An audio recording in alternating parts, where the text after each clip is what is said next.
நிறுவனர் பேருடைய பண்பாளர் ஓடி வந்து வாரி அணைச்சு வரவேற்கக்கூடிய ஒரு உயர்ந்த பண்பு. எத்தனையோ பண்புகளை அவர்கிட்ட இருந்து நான் காப்பி பண்ணியிருக்கிறேன். என்ன அற்புதம்! அடோ அப்பா, என்ன அழகு! எவ்வளோ பணிவு!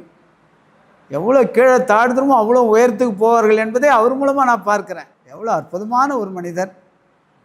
இதனால் இவன் முடிப்பான் என்றாய்ந்து அதனை அவன் கண் விடல் நன்று என்பதற்கு இணங்க இறைவனால் வள்ளற் பெருமானால் தேர்வுப்பட்டவர் தான் தீபம் பாலகிருஷ்ணன் ஐயா.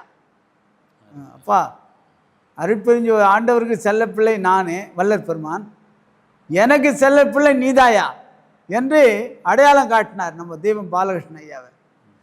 சத்தியம் இது, சும்மா முகசுதிக்கு சொல்லலை நான். எவ்வளோ பெரிய அற்புதம்!